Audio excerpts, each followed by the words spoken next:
It is the first day of the second week today. Um, and what I'm realizing now is that everything that is happening around us is sort of sinking in now. And like for me and people in my house, in my family,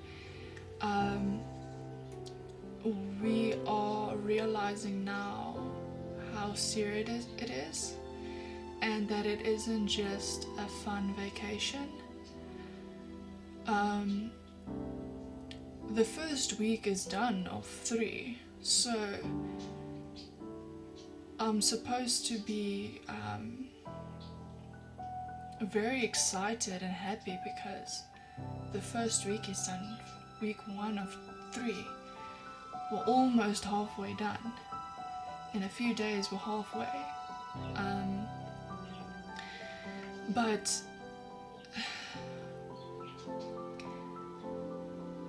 we are realizing now it's not a vacation. It's not paid or unpaid leave.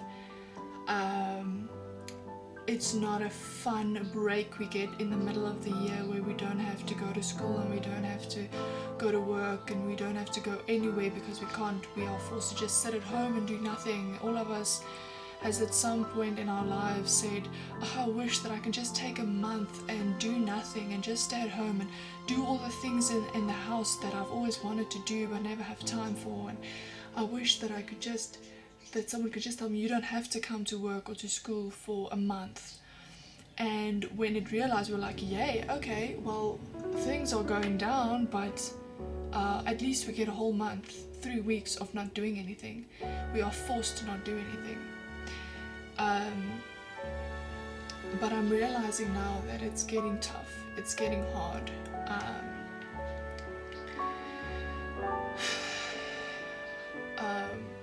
I'm really starting to miss my other people. I really miss my boyfriend. I haven't seen him in 9 days, which I know there's a lot of you people who live in very long distance relationships and you don't see each other for months, weeks, years, and it's nothing compared to 9 days. But 9 days is a lot for me.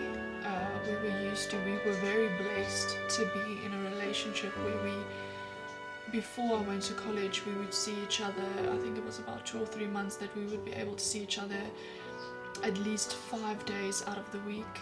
And then even when I went to college, we would see each other at least every weekend. And if we didn't and we had to go 2 weeks without seeing each other, it was absolutely horrible. So and that only happened like I think once in the 4 months, or in the 2 months that I've been studying. So now being in the same town as each other, I live here, he lives here, and he's working because he's an essential worker. And that's the reason that I can't see him, because he's an essential worker. He is going to places and meeting people that might give him the bacteria or give him the virus, which makes it very scared to let him go and know that he's out there working. It's very scared. I pray for him every day, and every day I just hope and pray that he comes home safely without being infected.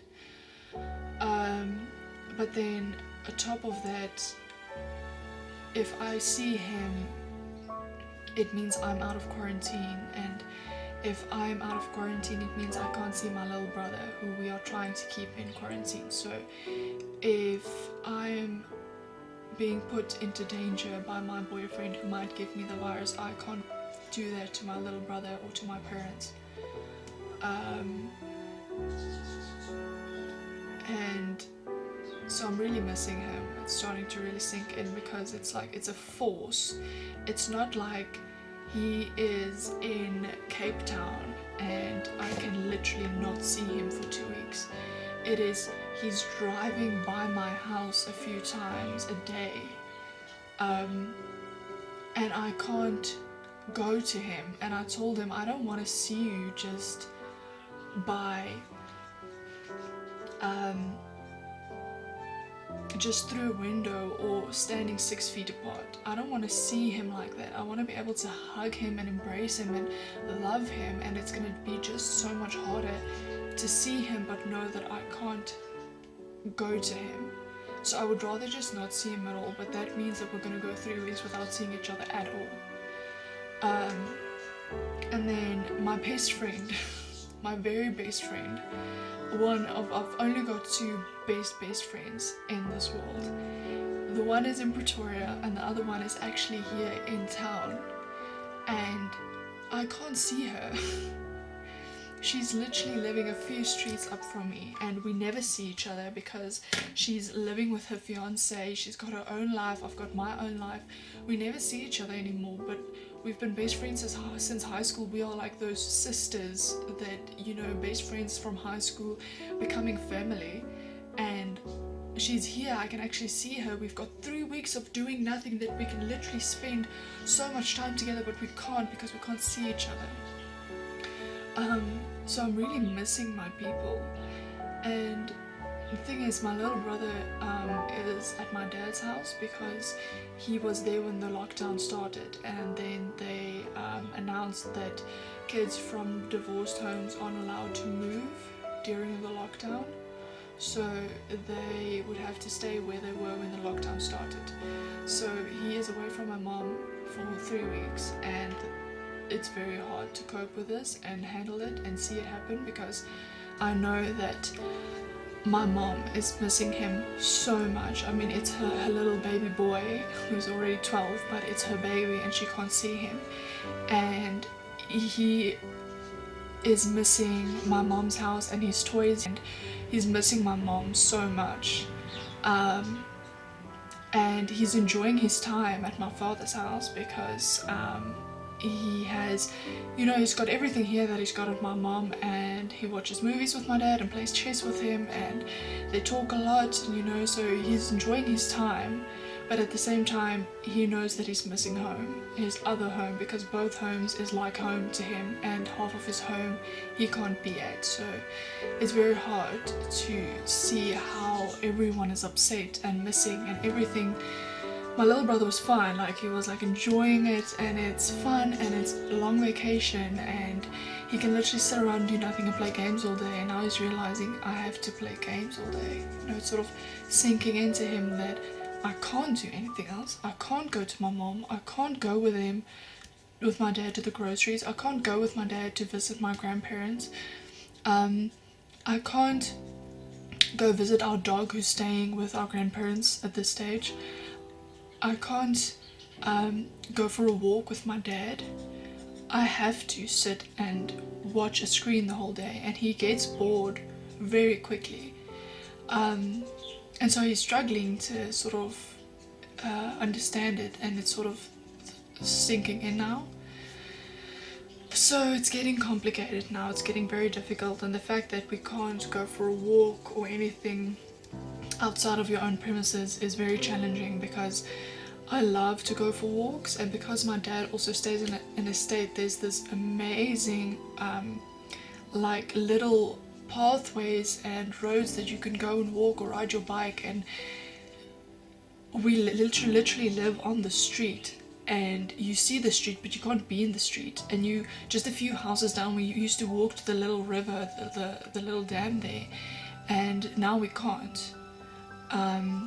And it's very frustrating because I want to get in some exercise, I want some fresh air, I want to get my body moving. Usually in Pretoria, when I was studying, I'm still studying but I'm not there now, I would after dinner every night I would go and take a walk just to sort of let everything sink down, all the food, and you know, just get your digestive system on a roll. And I would call my boyfriend and talk to him for like an hour, and call my mom, and if she maybe called me throughout the day, this is the time that I would call her back, or I would answer something my dad asked me, or I would just think about the day and tell my boyfriend about what happened that day and the cool things and the bad things, and sort of just end the day while I was walking and just sort of getting my body moving. So it's very frustrating being home now and living in a beautiful town that you can go for walks, and living in this estate that I can go for a walk but I can't. So I think it's very much frustration that's turning sort of into anger for the situation. You sort of want to be angry at the president and at the world for keeping us in lockdown, but you can't because it's the virus. And then you want to be angry about the virus, and then you want to be angry about how the virus sort of came to be, and you want to be angry about people not handling it right, and you want to be angry about everything. And then when you realize you can't do anything about it and there's no use of being angry at it, then that moves to being sad. And you get so sad and upset about the situation that you're in, because we are forgetting now, we are leaving behind that this is a fun vacation. And we have to start getting used to this now for the next 2 weeks, that this is how it's going to be. And you've done everything you've wanted to do. You've watched the movies, you've watched the series, you've sat outside, you've drank your coffee, you've done your prayer, you've finished your college assignments, you've talked to your mom, you've talked to your dad, you've played some games with your brother, you've played this PlayStation game, you've read this book, and you're starting to think like, I've done the things, I've cleaned the kitchen cabinets, I've cleaned out my clothes, and now you're like, okay, but there's 2 weeks left. What are we gonna do? So yeah, I just wanted to come on here and just, for the people out there that feel the same way, just, you're not alone. And also just to document this for myself and for my family for the future, to just sort of show us that when we do get out of this all healthy and alive, I hope that we got through it and that we are capable of everything. And then also just something I guess that I have to say to myself, that I'm going to tell you guys, but it's sort of for myself as well, is just to hang in there.